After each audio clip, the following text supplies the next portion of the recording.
The latest package includes laser-guided rocket systems, Puma unmanned aerial systems, armored high-mobility multi-purpose wheeled vehicles, and more.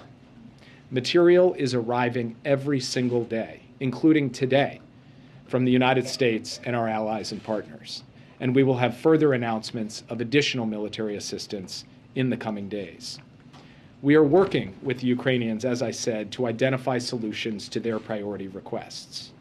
In some cases, that means sourcing systems from other countries because the U.S. either doesn't have the system or doesn't have a version that could effectively be integrated into the fight. Sorts of systems like this include longer-range anti-aircraft systems, artillery systems, and coastal defense systems. So let's take coastal defense systems as an example. President Biden went to Brussels to talk to key allies 11 days ago about how to get coastal defense systems to Ukraine because there is not, at the moment, a good U.S. option. Last week, the UK announced at the close of its donor conference that coastal defense systems would be provided to the Ukrainians. It is a good example how, working with allies and partners, we are successfully responding to Ukraine's requests. We expect additional new capabilities to be delivered in the near future. We can't always advertise what is being delivered out of deference to our allies and partners or for operational sensitivities, but we are moving with speed and efficiency to deliver. Let me close with this. Even as Russia acknowledges the failure of its initial plans and shifts its goals, three elements of this war remain constant.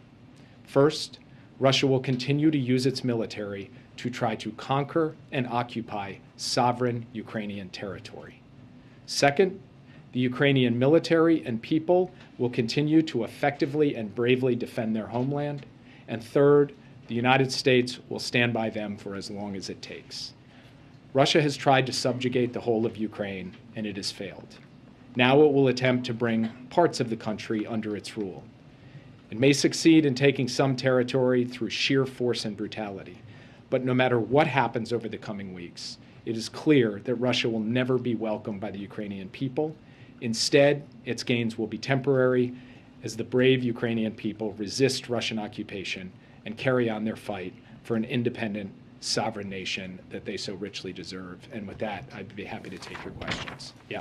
Jake, can I ask you about the president's call for a war crimes trial for Vladimir Putin? What are the mechanics of how the president sees that playing out? Would it be at the International Criminal Court or in some other tribunal?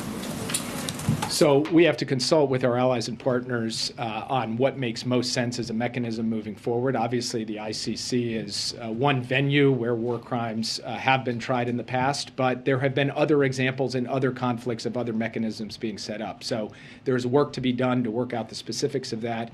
And between now and then, every day, what we are focused on is continuing to apply pressure to the Russian economy and provide weapons to the Ukrainian people to be able to defend themselves. Sorry, forgive me. Other forums for this might include something that the UN Security Council might adopt. Is that what you're suggesting, that you would go to the Security Council? Well, obviously, with Russia as a permanent member of the UN Security Council, it would be difficult to imagine that they would not attempt to exercise their veto to block something. But there have been creative solutions to the question of accountability in the past, and I'm not going to prejudge what solution would be applied here or what forum or venue would be applied here. What I will say is what the president said this morning. There has to be accountability for these war crimes. That accountability has to be felt at every level of the Russian system, and the United States will work with the international community to ensure that accountability is applied at the appropriate time. Yes. The president was careful to say he does not see this as genocide. Many Ukrainians believe that it is because their nation, their people are being attacked. Where is the line in your view, and how have you counseled the president between genocide and war crimes? So this is something we, of course, continue to monitor every day. Based on what we have seen so far, we have seen atrocities, we have seen war crimes, we have not yet seen a level of systematic deprivation of life of the Ukrainian people to rise to the level of genocide. But again, that's something we will continue to monitor. There is not a mechanical formula for this. There is a process that we have run just recently at the State Department to ultimately determine that the mass killing of Rohingya in Burma constituted genocide. That was a lengthy process based on an amassing of evidence over a considerable period of time and involving, frankly, mass death the mass incarceration of a significant portion of the Rohingya population. And we will look to a series of indicators along those lines to ultimately make a determination in Ukraine. But as the president said today, we have not arrived at that conclusion yet. Yes. Thanks. I just have 3 quick questions. When you say the next stage will be protracted, do you mean years? I mean, Russia has been in Crimea and Donbass since 2014. What's protracted? So we can't predict, but I would just say that so far this conflict has lasted a little more than 5 weeks. And yet, in that time, we've seen an enormous amount of killing and death, and also an enormous amount of bravery and success on the part of the Ukrainian forces. What I'm saying when I say protracted is that it may not be just a matter of a few more weeks before all is said and done. That first, quote-unquote, phase of the conflict, of the Russians have put it, was measured in weeks. This next phase could be measured in months or longer. In the beginning, the consensus seemed to be Russia was unstoppable. We just had to make the price as high as possible for them. Then new thinking is maybe Ukraine can actually win. Do you agree with that? And what would winning look like? So we believe that our job is to support the Ukrainians. They will set the military objectives. They will set the objectives at the bargaining table. And I'm quite certain they are going to set those objectives at success. And we are going to give them every tool we can to help them achieve that success. But we are not going to define the outcome of this for the Ukrainians. That is up for them to define and us to support them in. That's what we're going to do. And we do have confidence in the bravery, skill, and capacity of the Ukrainian armed forces and the resilience of the Ukrainian people. One quick thing on chemical weapons. The president and other allies have promised consequences without saying what they would be. Last time Russia used chemical weapons, there were sanctions, but not very stiff ones. Are you ready to define consequences?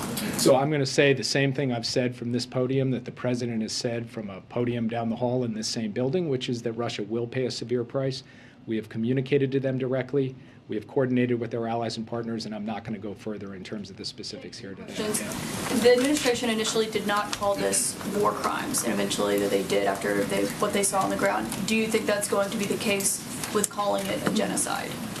Well, so first, it's not just that we sit around and debate terms and then ultimately decide to apply a term based against static circumstances. We watch as things unfold. We gather evidence. We continue to develop facts. And as we gathered evidence and as we got the facts together, we ultimately came to the conclusion that war crimes were committed. And in fact, I would say on this front, President Biden was a leader. He went out and said, Putin is a war criminal. And many of you raised your eyebrows at that. Many people out in the public raised their eyebrows at that. And now you see the scenes coming out of Bucha today. And so he's not going to hesitate to call a spade, to call it like he sees it, and neither is the U.S. government. So as the facts develop, could we see ourselves reaching a different conclusion on that question? Of course we could, but it's going to be based on evidence and facts as we gather it along the way. And 2 more quick ones for you. On the sanctions that the president was talking about today, should we expect those this week, or what's the timing? You can expect further sanctions announcements this week, and we are coordinating with our allies and partners on what the exact parameters of that will be. But yes, this week we will have additional economic pressure elements to announce. Thank you. And my last question quickly, you keep using the word retreat instead of reposition. How much is that in part due to the spring conditions, the muddy conditions that are on the ground in Ukraine?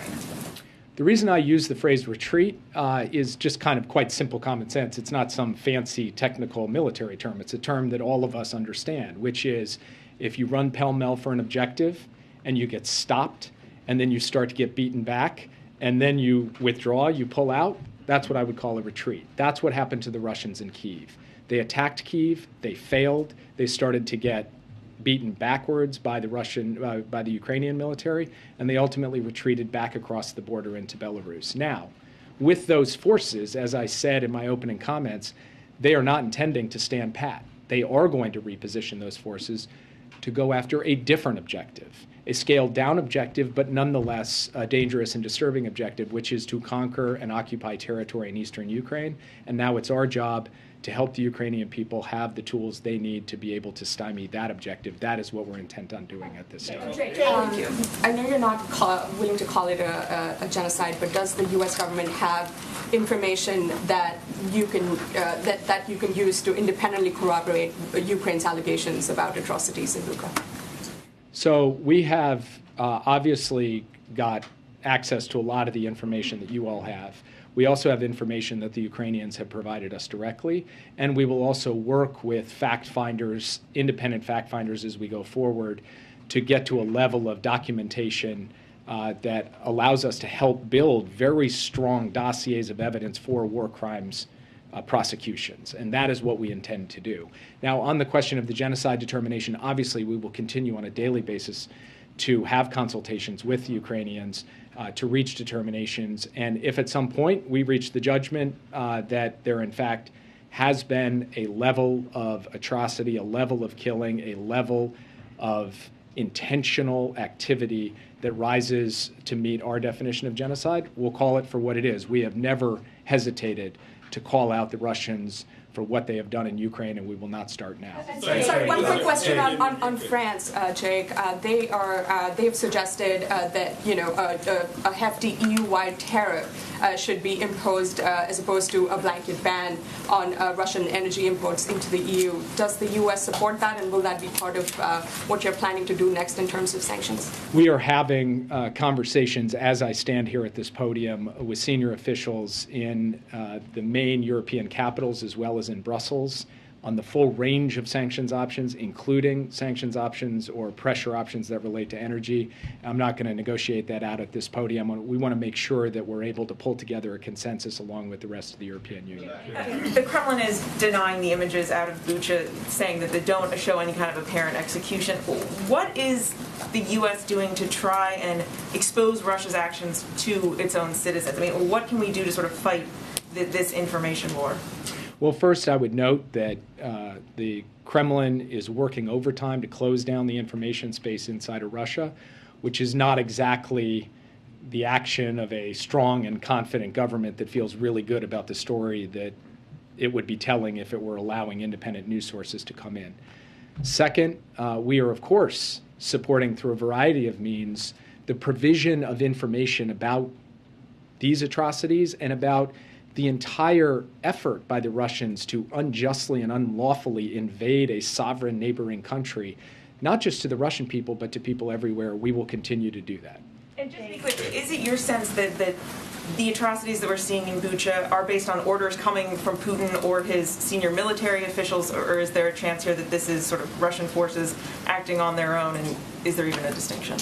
I don't want to get into the specific intelligence related to Bucha at this point, but what I will say, as I said at the outset, is even before the invasion happened, we shared information with the public, with the press, including from this podium, that Russia was intending, as a matter of policy, not as a matter of one guy in a unit in a suburb of Kyiv, but as a matter of policy in this war, to kill dissidents, to kill those who caused problems for the occupation, and to impose a reign of terror across occupied territories within Ukraine. That is what we are seeing play out. So no, we do not believe that this is just a random accident or the rogue act of a particular individual. We believe that this was part of the plan. We declared it from this podium as part of the plan, and now we are seeing it play out in real life in living color in these terrible, tragic images we are seeing come from Bucha. Yeah. Thanks. So I know you don't want to talk about possible venues for a war crimes trial, but can you talk a little bit about the evidence gathering aspect of it? That's going to be crucial to combating disinformation and what Russians will say that Ukrainian rebels are fighting us. That was legitimate warfare. What happened, that could be a tactic they're taking. So can you walk us through the evidence gathering, who's doing it, other people on the ground gathering evidence? How long does that take to sort of build a case, and what does that look like? So I will directly answer your question, but I also think it is important for our team at the State Department, which will take the lead on this, including our Global War Crimes Coordinator, to give you a fully elaborate answer to this question in technical detail so that everybody understands exactly how this process works. But with that being said, there are four main sources of information that we will develop in an effort to help build the case for war crimes. The first is the information we and our allies and partners gather, including through intelligence sources. And we actually, within our intelligence community, had previously stood up a team to be able to document and analyze war crimes and work closely with the State Department in doing so. And we're also coordinating with key allies and partners who have their own capacities. The second is what the Ukrainians themselves will do on the ground to develop this case, to document the forensics of these tragic and senseless killings in this particular instance and in other instances across Ukraine. The third is international organizations, including the United Nations, but others as well, prominent international non-governmental organizations with real credibility and expertise in this area. And then the fourth is all of you, because part of building this case is relying upon the global independent media who has images, interviews, documentation. And when you put all of those four sources together, you can build, we believe, a package that can stand up to the relentless disinformation we are likely to see and have already started seeing from Russia, and that ultimately the truth will withstand the assault on the truth that we can expect to come from Moscow. On former President Trump, he's having Save America rallies where he's decrying the Biden administration, decrying the response that you all in the White House have been given to this war in Ukraine. He said if he was here in office, he would do it better. It wouldn't happen under him. What is your response to the former President Donald J. Trump saying these things about the current administration? I don't have a response to the former president. We are focused on getting the job done, getting the support to the Ukrainian people that they need, applying unprecedented pressure to the Russian economy, and building a form of Western unity that no one could reasonably have expected and that we have sustained through the early weeks of the war and will sustain for the period ahead. And I'll leave the commentary on what the former president said to others. Do you think you're doing enough? Thank you very much. Thanks, Jake. To follow up on what you said about Ukraine setting terms for any potential resolution, President Zelensky said on Face the Nation that with regard to any potential peace agreement, the important thing in this agreement are security guarantees, but he also said the U.S. has not provided any yet. Is the U.S. considering that, and what would that look like? So we are in regular contact, and by regular I mean near daily contact. I personally am in near daily contact with my counterpart in the Ukrainian government, and we are talking constantly about how we can support a negotiated solution that defends Ukraine's sovereignty and territorial integrity. And we have told them that we are prepared to do our part to support that, including by ensuring that Ukraine has the means to defend itself in the future. I'm not going to get into the specifics of what those negotiations are because I believe it's very important that they have a protected space to be able to be carried out.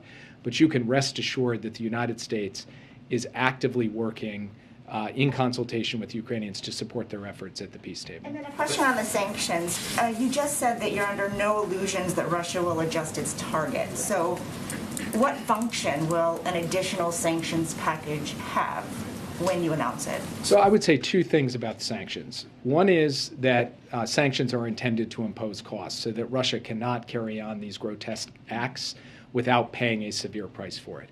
The other is to have an effect on Russia's behavior over time. But as President Biden has made clear repeatedly, we don't expect that that shift in behavior will be caused by sanctions overnight or in a week.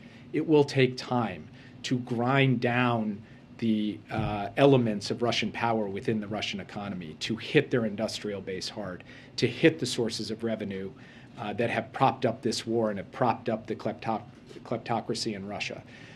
That's going to take some time to play out. But there's no better time than now to be working at that so that the costs end up setting in and that ends up sharpening Russia's choices.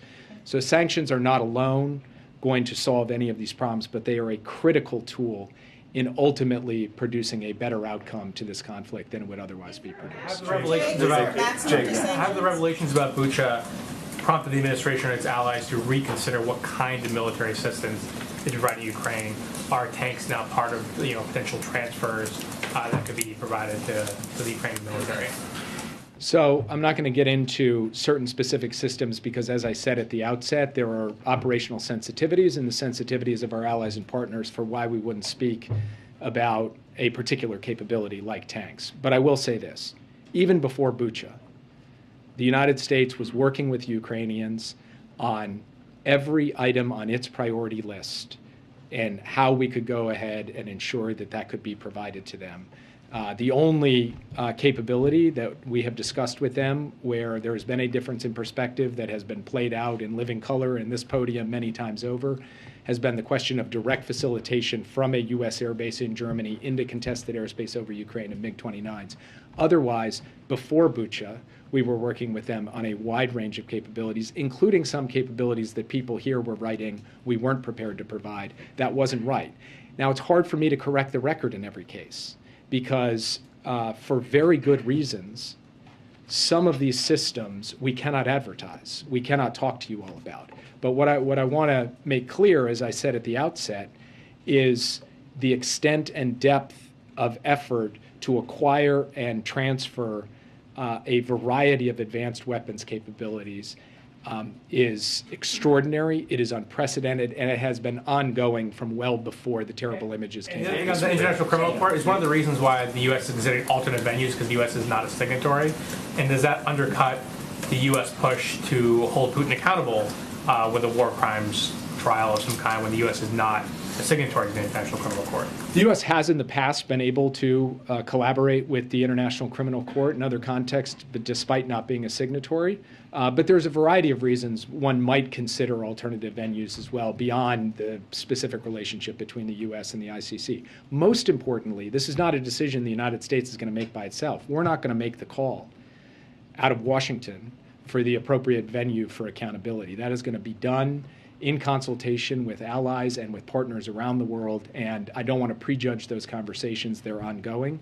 And what I can communicate is the very real, sustained, and committed proposition that the United States has that we are going to ensure that there is accountability. Yeah, I'll just take 1 minute. Yeah. The U.S. had rejected Poland's plan for a peacekeeping force to protect civilians. Is that something that's being reconsidered given what we've seen of these atrocities? And is there any talk among the allies to do some sort of force to help protect the civilian population? So I don't quite accept the premise of the question. There have been various peacekeeping proposals floated. None of them have ever been given full shape or been kind of formally put forward and suggested should actually be implemented. And so we continue to consult with our allies and partners, including Poland, on what makes sense going forward. We have not yet seen a proposal that actually has been fleshed out that could be operationalized. The one thing that the United States has made clear throughout this is that it is not our intention to send U.S. soldiers to fight Russian soldiers in Ukraine. But in terms of the supply of capabilities, in terms of other steps to support the Ukrainians and to do our best to protect civilians in Ukraine, we continue to look at every possible option, including in consultation with our partners on that. I'll leave it there. Thank you, Jake, so much for joining us. Thank you. Come again, please. He will, I'm sure. He's probably our most frequent guest. I don't know if you get, I probably owe him something for that. Okay, a couple of items for all of you at the top. Today, Vice President Harris and administration officials announced the Biden-Harris Action Plan for building better school infrastructure. By leveraging funds from the Bipartisan Infrastructure Law and the American Rescue Plan, this action plan will activate the entire federal government to support students' health and learning, from upgraded HVAC systems to electric school buses, from on-site solar energy installations to safe routes to school. Also wanted to note, in light of the President's event on trucking, a couple of details or facts for all of you. 2021 was the best year for trucking growth, jobs growth since 1994, and December 2021 through February of 2022 was the best 3-month stretch for long-distance truck hiring since the 1990s. Thanks to the efforts of the Department of Transportation, we doubled the issuance of commercial driver's license issuances in January and February 2022 compared to the prior January and February of 2021. And over 100 employers, including Domino's, Frito-Lay, and UPS, launched registered apprenticeship programs in the past 90 days. This could result in more than 10,000 additional apprenticeships nationwide, which of course get more people, more truckers trained, more trucks on the road, more goods moving around and onto shelves across the country. Also wanted to note, I think you all saw this, but just to confirm for all of you, tomorrow the President and Vice President will be joined by former President Obama to highlight how the Affordable Care Act continues to lower health care costs for American families. This will be the first time former President Obama returns to the White House since leaving office.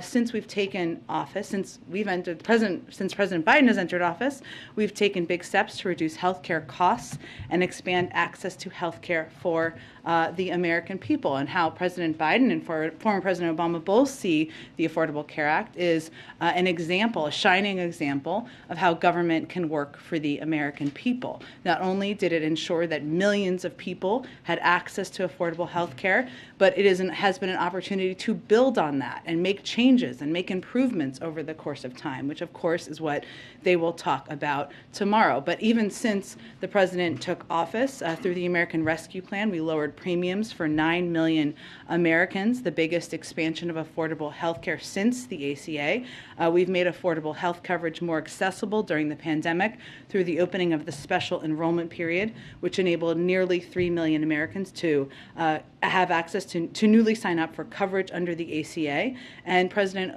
Biden has overseen the most successful open enrollment period in history last year, with a historic 14.5 million Americans signing up for ACA coverage, and another million people signing up for the basic health care program. So tomorrow they'll announce more steps. I'll also note, as they did every week when former President Obama was president and President Biden was vice president, that's a mouthful, they will have lunch tomorrow as well, as they used to do on a weekly basis. I would note they continue to talk regularly. They are real friends, not just Washington friends, and so I'm sure they will talk about events in the world as well as their families and personal lives. So I'll try to get around the room as best as I can, but Chris, why don't you kick us off? So one question on Title 42. Some Republican attorneys general are suing the administration over the plan to lift it. What is the administration's response and administration concerns this would end up blocking the push to lift the order? Well, on the lawsuit itself, I'd of course refer you to the Department of Justice. They would be overseeing any steps there. But broadly speaking, I think it's important to note for any critics and any lawsuits that Title 42 is a public health directive. It's not an migration enforcement measure, and the decision on when to lift Title 42 was made by the CDC. And our objective from here, and this is why we have the implementation period over the next several weeks, continues to be to ensure we are increasing our resources, surging personnel and resources to the border, improving border processing, implementing COVID-19 mitigation measures, and continuing to work with other countries in the Western Hemisphere to manage migration and address root causes. But this is, again, a health measure determination, and not an immigration policy. Go ahead. Thanks, Jen. Let me ask you the question I was going to ask Jake, which is that as part of this new effort to ramp up sanctions, is the administration going to be ramping up pressure on China and India to abide by existing sanctions? And what does that look like? I know Dilip Singh was just in India. Are you going to intensify some criticism of them and others who haven't done so? Well, certainly our expectation and our public and private message will continue to be that every country should abide by the sanctions that we have announced and that we are implementing around the world. As you noted, so let me start with India, if that's okay. As you noted, Dilip Singh, our Deputy National Security Advisor, was just there. I would note that, just given some of the reporting, energy payments are not sanctioned. That's a decision made by each individual country, and we've been very clear that each country is going to make their own choices, even as we have made the decision and other countries have made the decision to ban energy imports. What Dilip did make clear to his counterparts during this visit was that we don't believe it's in India's interest to accelerate or increase imports of Russian energy and other commodities. Right now, just to give everybody the full scope of it, India's imports of Russian energy represent only 1% to 2% of their total energy energy imports. So while he explained both the mechanisms of our sanctions and reiterated that any country or entity should be abiding by those, we also made clear that we'd be happy to be a partner in reducing their reliance or even their small percentage of reliance on that. As it relates to China, I know that Jake spoke to this the last time he was here. Our assessment hasn't changed on that front, but we continue to convey the same expectations of abiding by sanctions. And then on COVID funding, the reports that the Republicans and Democrats in the Senate are nearing a deal on a $10 billion package that doesn't include global aid. Is a package of that size and that doesn't include global vaccine assistance something that President Biden could sign into law? Well, let me first say that we are encouraged by the strong progress that Congress is making in finalizing a deal, not yet final, but finalizing a deal to fund some of our most very urgent COVID response needs. I would remind everyone that what we had requested was $22.5 billion, not $10 billion, in order to achieve a number of objectives, including securing enough booster shots for the general population, purchasing more monoclonal antibodies and Evusheld for the immunocompromised, maintaining our testing capacity, getting shots in arms abroad, to go to your question, and funding for variant-specific vaccines if needed. So this does not, will obviously not meet all of those needs, dire needs in this country, and certainly our objective would continue to press for funding for international support for ensuring we continue to be the arsenal of vaccines in the world, regardless of what this final package looks like. I'd note that the reason that's so important is not just because of the need to have vaccine doses. It's because we need to, there are countries around the world who are refusing our vaccine doses because they don't have the mechanisms, the know-how, and the capacity to be able to distribute those doses. So that funding that we've been requesting, we'll continue to press for, would be accounting for that as well. Can I note one more last thing? Sorry, I've got a lot on this. I would also note that as you're watching Congress and the Senate, there are a wide number of Republicans who have called for funding for and called for ensuring that we continue to be the arsenal of vaccine distribution around the world. They don't use that exact phrase, but basically that's the basics, including Senator Graham, who said, I support the effort just in June of last year of the Biden administration to donate vaccines to at-risk populations throughout the world. Senator Portman said that he is pleased that legislation, this is last summer, that has passed, that the committee at the time would help ensure that domestic supply is part of our, what we're doing in domestic supply, access to domestic supply is part of our global vaccination strategy. Senator McConnell said it would be terribly unfortunate if a supplemental COVID-19 funding package did not include international vaccines. So I'm not going to prejudge where they will all be on this or future legislation. I would just note that if we want to continue to be providing to the world, we need money, and that's a case we will continue to make. Go ahead. Ukraine's prosecutor general just suggested that there's more gruesome evidence of the aftermath of Russia's occupation around Kyiv, saying that the worst situation may in fact be in Borodanka. I apologize if I don't pronounce that correctly, but do you have a sense of how widespread this may be in the Kyiv region? I mean, I know Jake just said that you're going to continue to see these kinds of brazen attacks, but what more can you tell us about some of these other areas that we may be hearing about? I don't have a new or additional assessment. This is something we will continue to gather information on, and Jake obviously outlined the number of ways we will do that, both by intel gathering, working with our partners and allies around the world.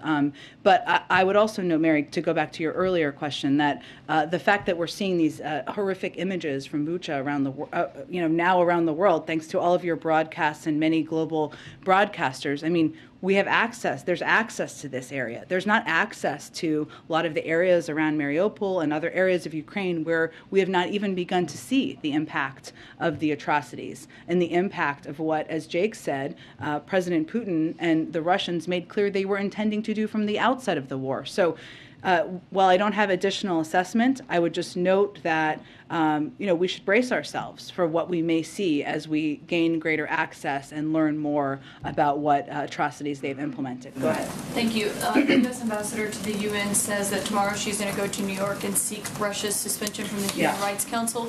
Is that the direction of the president? Yes. The president does not believe he believes it's ludicrous for Russia to be a member of the Human Rights Council. And certainly the ambassador spoke to this today, and while she was on her overseas trip, and she will continue to make the case in her role when she returns to New York. Why not seek to permanently expel them from the Human Rights Council? I would point you to our UN ambassador on what specific steps, but obviously removing them would be the next appropriate step in the process. Go ahead. Thank you, Jen. So President Biden is talking about putting Putin on a wartime trial. Does he expect Putin to turn himself in to stand trial, or does he think somebody's going to have to go into Russia and arrest him? Well, without getting into the mechanisms, which I know were the good questions everybody was asking our national security advisor, there is precedent in the past of how this process can work. We're not going to prejudge what the process would work or what steps would be taken through an international legal process. So that's not quite where we're at right now, Peter, and I can't give you a sense of the mechanisms of if convicted, what would happen. Okay, a question about college sports. In some places like the Ivy League now, there are biological males competing against women. Does the White House think that is fair? Well, I would note that we're not the governing body for the NCAA or any other system out there that I believe you're probably referring to the case over in swimming in the NCAA. We understand how important sports are to student athletes across the country, but the NCAA obviously puts these policies in place. What I would say, Peter, if we look at this broadly, is that we celebrated International Transgender Day of Visibility last week with a slate of new actions to ensure we are continuing to protect the dignity and identity of all Americans. And at a moment where we're looking at and we're seeing increased mental health issues related to young people, especially LGBTQ plus young people, we're providing additional funding and resources to address this issue. And we hope all leaders can focus on those important issues and the impact on many of these young people who are impacted across the country. And then one about this new law in Florida. At what age does the White House think that students should be taught about sexual orientation and gender identity?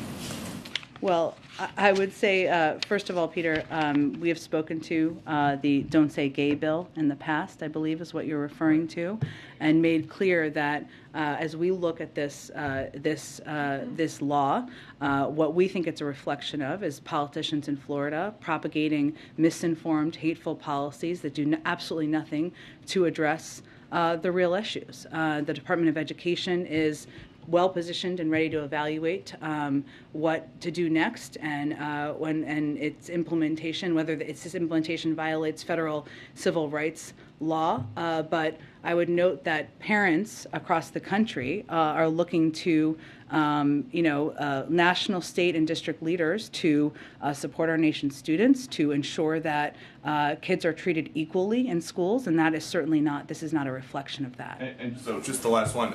So if you guys oppose this law that bans classroom instruction about sexual orientation and gender identity in K through 3, does the White House support that kind of classroom instruction before kindergarten? Do you have examples of schools in Florida that are teaching kindergartners about sex education? I'm just asking for the president's opinion. I think that's a relevant question, because I think this is a politically charged, harsh law that is putting parents and LGBTQ plus kids in a very difficult, a heartbreaking circumstance. And so I actually think that's a pretty relevant question. Go ahead.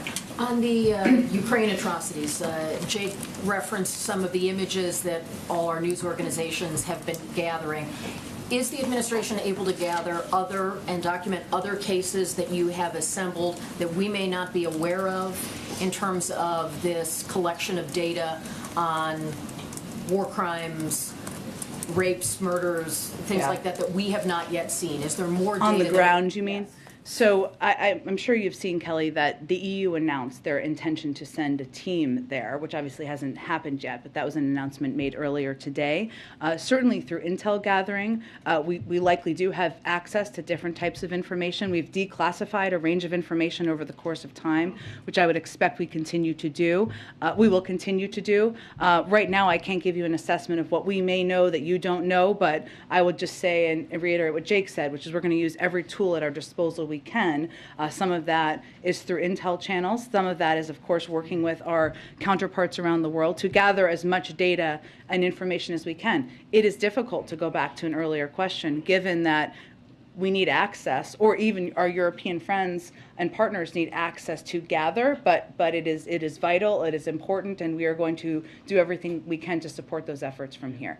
And if the Russians are able to take some territory in the east and have greater stability of their control there, would it ever be the U.S. position that that could be a stable outcome? Or is maintaining the current map of Ukrainian sovereignty what the West would want? Sure. Well, it's going to be up to the Ukrainians and Ukrainian leaders to determine what the diplomatic path forward looks like here, what discussions, what negotiations they are comfortable with. What our objective is, and what tool we feel we can most be effective at, I should say, is supporting them and strengthening their hand in these negotiations. And that includes not just the economic support, the military support. I would note over the course of the last couple of days, the Department of Defense announced an additional package beyond what was announced just a few weeks ago. So we're going to continue to do that. But in terms of the negotiations and what they would be comfortable with, we're here to support them, and we're not going to predetermine that. Go ahead. Thanks, Jen. Just last week, you said that the U.S. is sending a protective gear to Ukraine to help shield Ukrainians from chemical weapons use. Have those deliveries been made, or have they started? Is there any timeline specifically for those deliveries? Because Jake did mention that deliveries have started. Sure. I can check for you a status of that. We try to do it in an expedited manner, and we still have means of getting equipment, of a range of equipment, to people who need it on the ground, and I can check if that equipment has been delivered or is in process, I guess you're asking. Yeah. And I have a quick question on Elon Musk and him picking up a 9% stake in Twitter, which makes him the largest shareholder in the company. Obviously, the White House uses Twitter quite extensively, and Musk has been very critical of President Biden. I'm wondering if there is perhaps any recalibration of the use of the platform, or to what extent the White House is using Twitter going forward. That's a decision of a private sector leader. I don't have any specific comment on it, but I expect we will continue to use Twitter, as you all will as well, I would expect. Go ahead. Thanks, Jen. I was wondering if you could elaborate a little bit more on President Biden and former President Obama and their relationship, and how often and how they communicate. And you had mentioned that they are real friends and not just Washington friends. But given that they only live a few miles apart, why is this the first time that the former president has been invited to the White House? Well, I would say first, I have known them both for some time, and I watched their friendship grow over the course of the period of time when the president was vice president and when the former president was president. And why I noted that at the top is because I think people who didn't have the seat I had may just think that it's like inviting any former president to the White House, and it certainly is not that. They talk on the phone.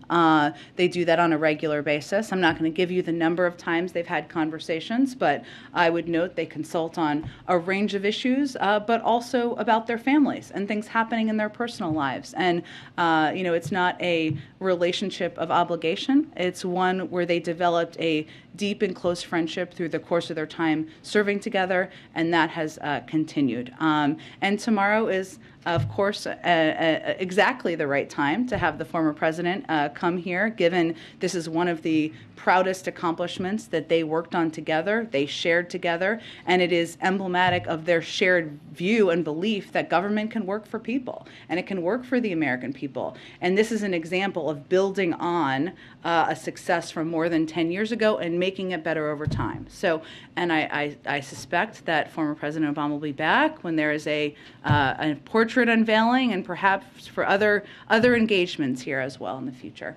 Go ahead, Karen. Thanks, Jen. Can you tell us how the president or the president's engaged with lawmakers in the last couple of days on the COVID funding deal, and has he talked to any Republicans on this? I'm not going to give you an outline or a detail of people he's spoken to. I will note that it's rare that I am in the Oval Office on any given day where he doesn't just pick up the phone and call a member of Congress, often a Republican, at least when I'm in there, to talk to them about a range of priorities. This is clearly a huge focus for the president because of the dire need we have at this moment to get this funding through, and the fact that we are already at a point where we have had to halt, delay a range of programs and purchases that we feel are imperative. I would note that on the global side, we already need to stop plans to expand the global vaccination initiative to more countries. We'll also have to immediately scale back our global efforts to provide life-saving tools. This is a little bit of what I mentioned earlier, like oxygen systems, antiviral pills, things that can cut death rates by 90% for the unvaccinated. And I would also note that even as we're very encouraged by the progress, we're going to need more, because our objective here is going to continue to be ahead of the process and be ahead in planning to make sure we can have funding for antivirals, the vaccines needed for people for many months to come. And just to be clear, so he has been talking on this specific issue. He's been engaged with a range of members about a range of issues. This is a huge priority. I'm just not going to get into the details of what those calls look like. Go ahead. Thanks, Jen. I just wanted to clarify on what I was asking Jake there, because it sounded like at the end he was leaving open the possibility of U.S. boots on the ground to protect civilians in Ukraine or to protect the supply chain. I don't think that was his intention. He did say in terms of the supply chain or civilians that you're discussing all possibilities with allies. Nothing has changed about the president's view about boots on the ground. Go ahead. Right. So the jobs report came out on Friday. Inflation is at 7.9%. It shows average hourly wages went up 5.6%. I wonder what the level of concern is for the president and the White House that people will stop spending because the stuff they want is more expensive, and that leads us to a recession. Well, I would say on the latter part of your question that what we know is that the economy is strong. Our recovery has been strong, and that continues to be. While we of course are monitoring progress and where we have concern, including rising costs and obviously the need to continue to address inflation. That continues to be our assessment, which is even as there are challenges we need to continue to address, means that we have a strong basis that we are building from. I would remind you also that the unemployment rate is 3.6%, and the president created more jobs last year than any president in American history. So those fundamentals are also backed up by data. And obviously what we're trying to do, as you know from following this closely, there are a couple of areas that are impacting rising costs more than others, right? Including the price of gas, including the price of automobiles and the impacts on the car industry of the lack of the chip shortages. So what we're also trying to do is take steps to address each area where we see rising costs. And obviously the president's announcement on Thursday to do a historic release from the Strategic Petroleum Reserve, where we've seen already a small reduction in the price of gas and the price of oil come down by several dollars, is an effort to bring down costs that are impacting people's pocketbooks, checkbooks, et cetera. Concerned about consumers stop spending. We, of course, continue to assess, but I don't have any projection of that at this point in time. One more thing on the wealth tax. Elon Musk tweeted out last week that Tesla and SpaceX would have died if such a tax existed in 2008 after the Great Recession. With the push for EVs and space exploration, what's the White House level of concern that a wealth tax could stifle innovation? Well, I would first say that, right now, America's teachers and firefighters pay a higher tax rate than billionaires. I don't even think Elon Musk probably thinks that's fair. I don't know who thinks that's fair. It's not fair, and that should not be the case. And so what this proposal does, and why the president supports it, in his view, is it fixes that. And this would close an unfair tax loophole and promote economic growth by encouraging productivity, enhancing investments. And really what it does, to get into the nitty-gritty of it, is, right now the super wealthy billionaires, I think everyone considers them super wealthy, are able to access the value of their assets even if they never sell them in order to finance lavish consumption. And right now, billionaires with unrealized gains borrow against their assets during their life at ultra-low interest rates. And when they die, they get a step up in basis and no taxes paid on the appreciation of their asset. In other words, their income is never taxed. That's not fair. And I think what the president's trying to do, and what many senators and others support, is closing that. Why that should impact a lack of innovation, I think there should be more explanation on. This is trying to make the system more fair.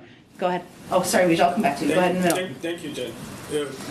18 U.S. senators have written President Biden urging him to designate Cameroon for TPS. Is that something he's willing to do? That's an assessment is made by a process led by the Department of Homeland Security, so I don't have any prediction of that at this point in time. And then on his approval rating, when he came into office last year, he was around 60% and even more, and now he's around 40% and sometimes less. Who does he blame now? Putin, Trump, or you? The communication team. Oh, does he blame me? Oh, I don't know. I hope not. Look, I think that the president recognizes that the country is still grappling with a number of challenges that impact people in their everyday lives, whether that is a continuing fight with a pandemic that has been going on for several years, or the fact that costs are going up. Some of those are a result of the actions of President Putin, yes, as it relates to gas prices, but others are related to impacts of COVID-19 and impacts on the supply chain. So what our focus is, and his focus continues to be on solutions to address these challenges and keeping our heads down and trying to continue to deliver for the American people. Go ahead, Weijia. Thanks, Jen. Shifting to Russian billionaires, because today the DOJ announced the seizure of that huge $90 billion yacht. Is there any evidence that zoning in on Putin's close allies in this way, seizing their assets, is having an impact on his calculations?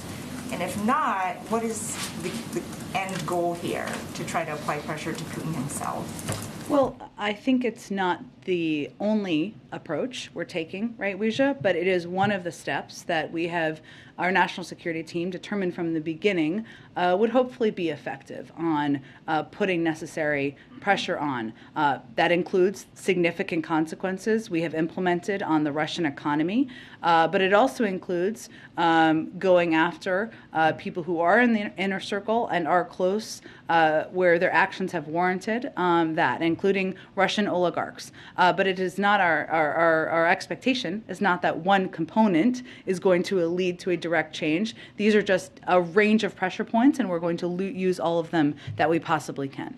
So what is the hope that this particular action will take? Because we're seeing so many images of yachts around the world being seized, other assets being seized. Well, again, it's one of several actions we're taking, and I think if you look at the totality of it and the pool of the actions, the Russian economy has been on a downward spiral.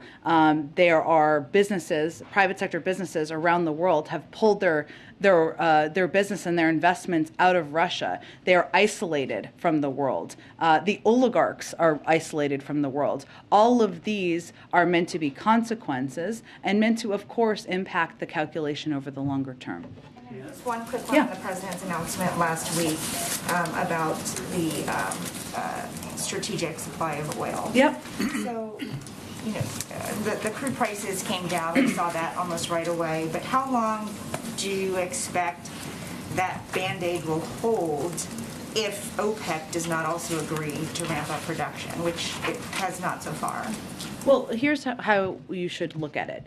It was intentionally done as 1 million barrels a day over the course of 6 months because we knew there needed to be kind of a gap filled for that period of time, where our expectation and hope is that there could be greater production by the oil companies over that course of time. There are also steps, as you've seen, this is a coordinated release around the world, and there was an announcement last Friday about that as well, by other countries to help fill the gap that we see from Russia and from the fact that their oil is not contributing as much as it had historically onto the global marketplace. And obviously, oil prices are global. I mean, it's a global marketplace.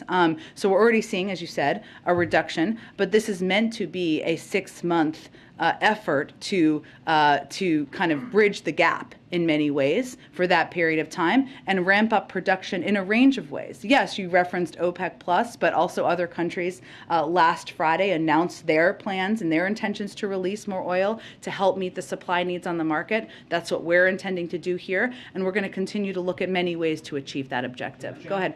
Iran over the weekend said that the deal was close. We heard something different from U.S. officials only days before that. So what is the current assessment of that deal? Well, our assessment is that the onus for concluding this deal is squarely on Iran. Together with our European allies, the United States has negotiated the roadmap for a mutual return to compliance through the Vienna talks. The President will re-enter the deal if it's in our national security interests, and both ourselves and our allies are prepared to conclude a strong agreement if Iran is prepared to do the same. What we've seen, however, is that Iran has raised a number of issues that has nothing to do with the mutual compliance under the nuclear deal, and that is where our focus and our objective is. So we would encourage Iran to focus on the deal negotiated in Vienna rather than seeking to open issues outside the Vienna context or casting blame, of course, on others for a pause in the talks. Is the White House making any push this week, last-minute push, to get another Republican or two to support Judge Jackson? And secondly, if you could reflect on what Senator Graham said about if Republicans were in control, that she wouldn't even get a hearing. Let me say on the first part that our view continues to be that Judge Jackson's credentials, her record, warrant bipartisan support.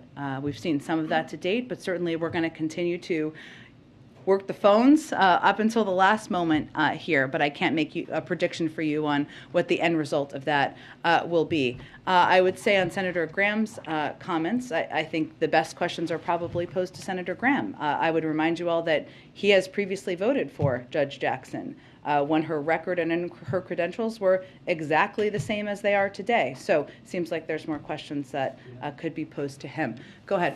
As a follow-up on the Supreme Court confirmation hearing, Republicans have said that they wanted to, this would be a respectful and fair process, and it's been very contentious.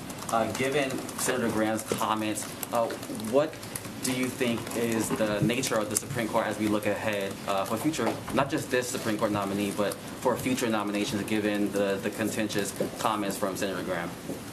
I think that our view continues to be that qualified nominees, those who meet every objective bar of qualification, of background, should be considered and treated with fairness as they go through the process.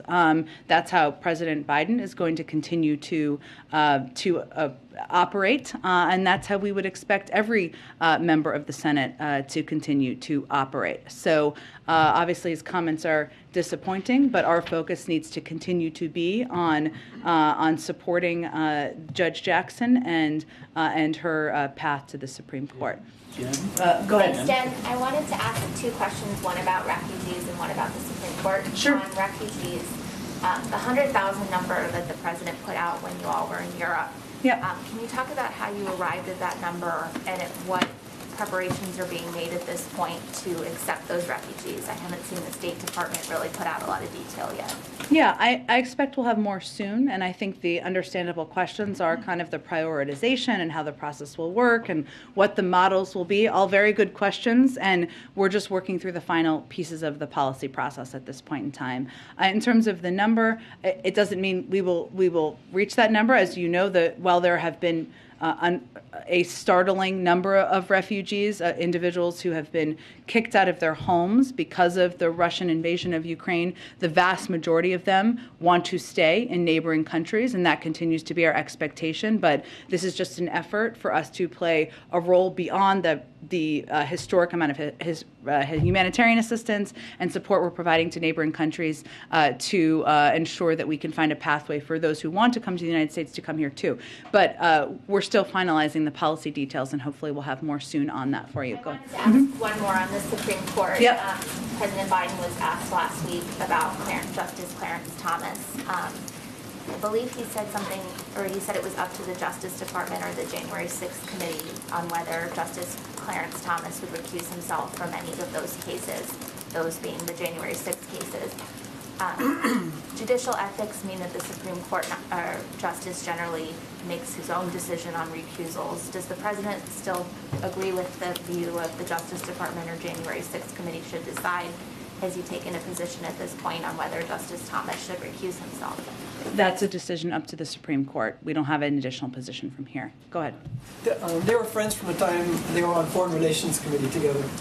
So, in terms of Japan as the largest number of U.S. troops, is there some way that they could be involved as a country that also went through war with this current situation in Russia? And do you know if they've been included in some of these discussions going forward? I know that that they have been included in a part of the conversations, including during President Biden's recent trip to Europe, and that our partnership and friendship with Japan continues as we discuss how to help support Ukraine through the invasion, Russia's invasion. Go ahead. Okay, we have one or two more here. Go ahead. Amid the Ukraine crisis, we know United States and Russia are still working together on Afghanistan issues. Actually, last Thursday, March 31st, there's a meeting in China with the U.S., China, and Russia delegations over this issue.